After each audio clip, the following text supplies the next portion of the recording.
भगवान पतितों को पावन बनाने वाला पतित पावन कहा जाता है।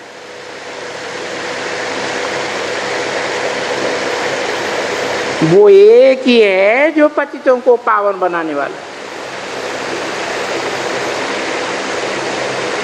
और तो इस कलयुगी दुनिया में सब पतित बन जाते।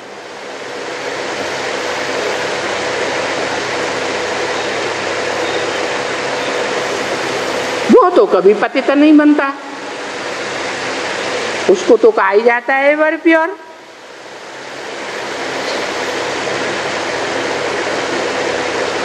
जिस मुकर्रर तन में आते हैं उसे भक्ति मार्ग में भी कहते हैं शंकर को अमोघ वीर्य।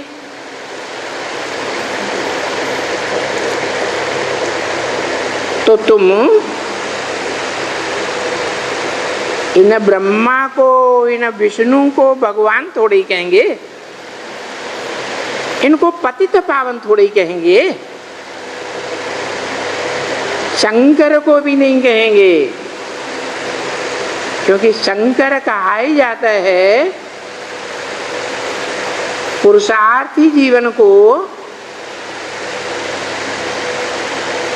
जबकि याद में बैठा हुआ दिखाते हैं।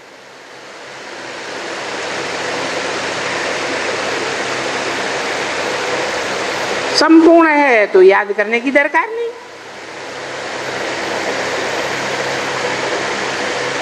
तो इन देवताओं को थोड़े ही पतित पावन कहेंगे। हाँ, शंकर के मुकर्रर रथ में शिव की आत्मा पतित पावन है, इसलिए शिवलिंग कहा जाता है, कभी शंकर लिंग नहीं कहा जाता। और शिवलिंग ही पूजा जाता है। और देवताओं के सभी इंद्रियां पूजी जाती हैं सिवाय लिंग के। लेकिन शिव बाबा का शिवलिंग प्रसिद्ध है। ये शिवलिंग के मंदिर सारे भारत में ही नहीं, सारी दुनिया में ये शिवलिंग मिले हैं।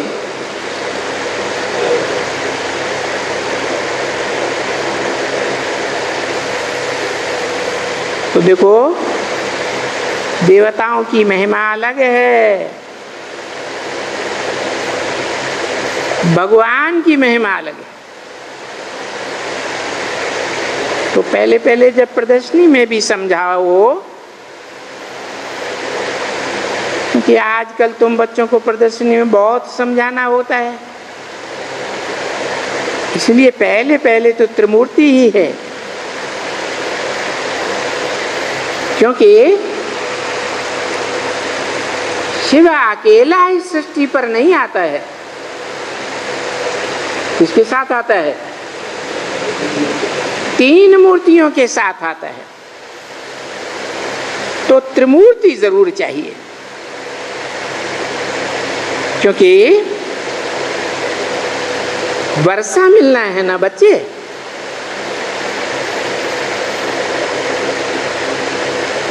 कोई से भी, कोई के द्वारा तो वर्षा लेंगे, नहीं तो निराकार से कैसे वर्षा लेंगे। तो पहले इनके ऊपर ये बाप है।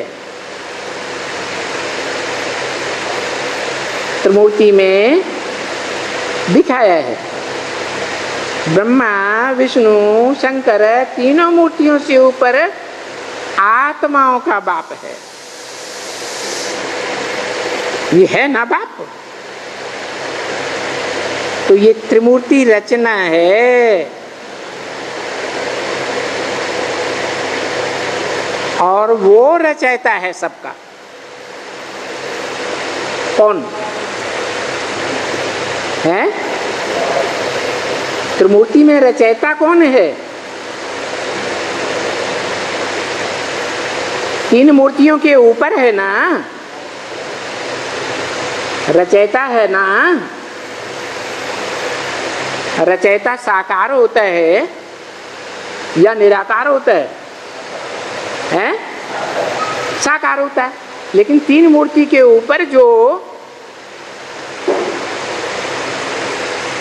ज्योति बिंदु लिंगाकार दिखाया गया है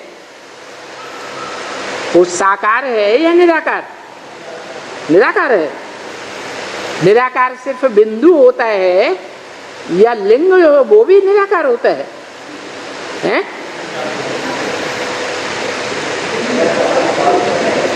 तो इससे साबित हुआ कि वो जो लिंग है साकार रूप, वो साकार की यादगार है। वो साकार पुरुषार्थ संपूर्ण होने पर अपने कर्मेंद्रियों को भूल जाता है। ऐसी गहरी निराकार बाप की याद में टिक जाता है। तो ये स्टेज कैसे दिखाई जाए? इसलिए मूर्तिकारों ने ये लिंगाकार स्टेज दिखाई है कि हाथ, पांव, नाक, आंख, कान कुछ भी नहीं, इनकी स्मृति ही नहीं है। इंद्रियों की स्मृति नहीं है, तो लिंग ही हुआ।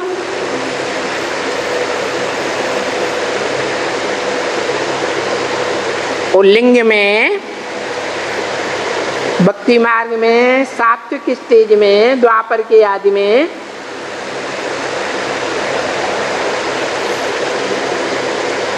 शिव ज्योति बिंदु की यादगार हीरा दिखाया गया। सोमनाथ मंदिर में लिंग में हीरा जड़ा हुआ था ना, वो हीरा है निराकार की यादगार और लिंग है साकार की यादगार।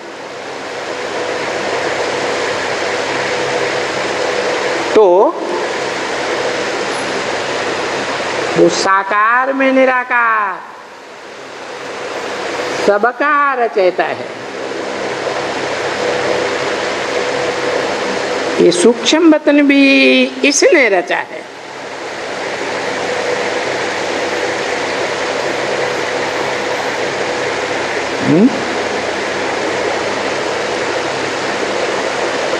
किसने रचा है?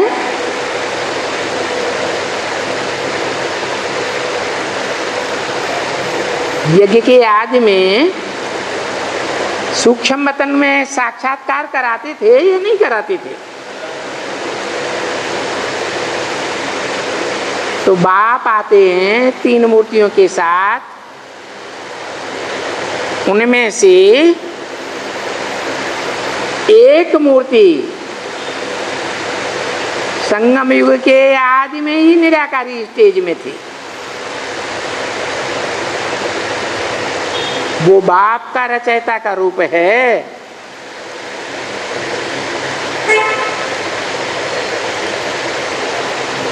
तो वो सूक्ष्म वतन भी इसने रचा है। मनन चिंतन मंथन की स्टेज भी सूक्ष्म रतन की है। नई दुनिया की प्लानिंग करना भी सूक्ष्म स्टेज की बात है। तो ये ब्रह्मा विष्णु शंकर ये सूक्ष्म वतन की रचना है। हाँ, सूक्ष्म वतन में जो मन बुद्धि की सूक्ष्म स्टेज है वो नंबरवार पुरुषार्थ अनुसार है।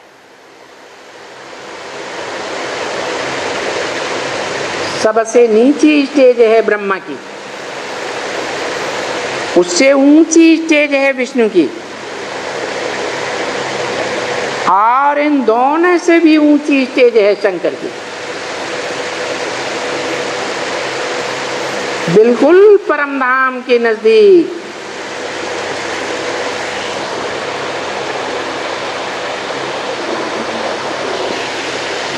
निराकार बाप के सत्संकल्प से मिलती जुलती।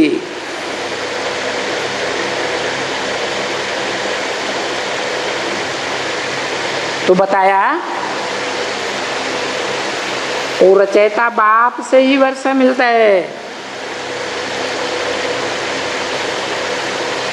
मनन चिंतन मंथन का वो सूक्ष्म वतन का वर्षा भी बाप से मिलता है।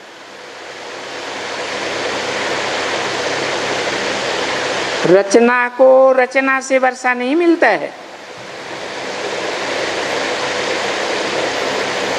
तो ये शंकर, ब्रह्मा, विष्णु रचना है, इनसे भी वर्षा नहीं मिलता।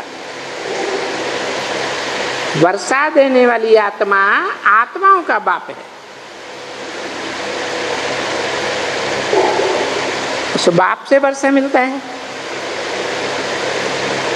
तो जो भी हैं इस दुनिया में, यहाँ ये साधु संत महात्मा, वो सब मनुष्य हैं। मनुष्य किसको कहा जाता है? जो मन का उपयोग करता है उसे मनुष्य कहा जाता है। मन होता ही है सोच विचार करने के लिए, मनन चिंतन मंथन करने के लिए।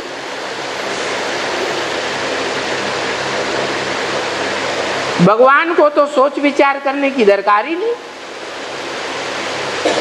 वो तो जन्म मरण के चक्र में भी नहीं आता, इसीलिए वो त्रिकालदर्शी है। फिर उसको सोच विचार करने की क्या दरकार? भगवान तो असोचता है। जो सोच विचार में रहते हैं, मन का उपयोग करते हैं, वो मनुष्य हैं। तो ये सभी रचना है और हम सबका रचयिता एक है। इसलिए गाया जाता है सर्व का सदगति दाता एक, सर्व का बाप एक।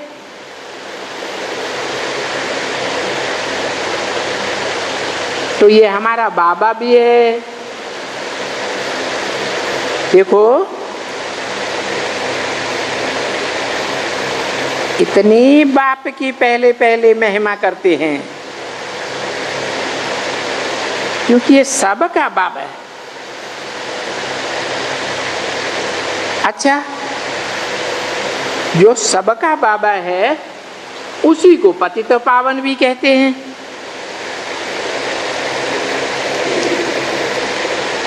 अब ये ज्ञान का सागर भी इनको कहा जाता है।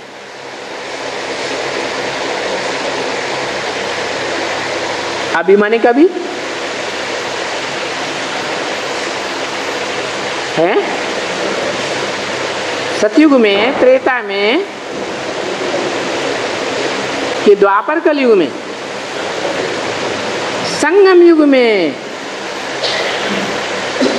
जब वो असोचता निराकार बाप कोई साकार मुकर्रर रथ में आते हैं तो ज्ञान का सागर भी कहा जाता है। क्योंकि ये ज्ञान का सागर है। ये कहकर के किसकी तरफ इशारा किया?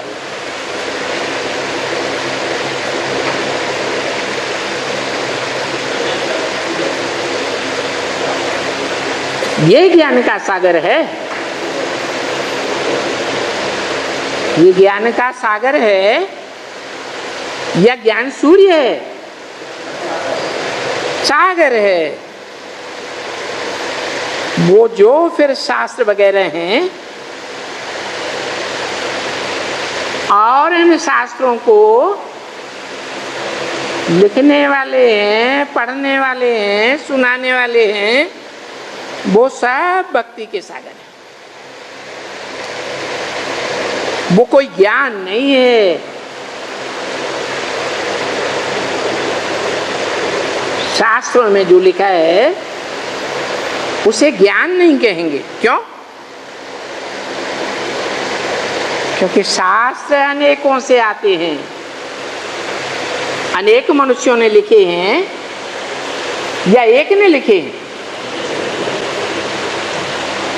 शास्त्र तो अनेकों के द्वारा लिखे गए। और ज्ञान, ज्ञान तो एक से आता है।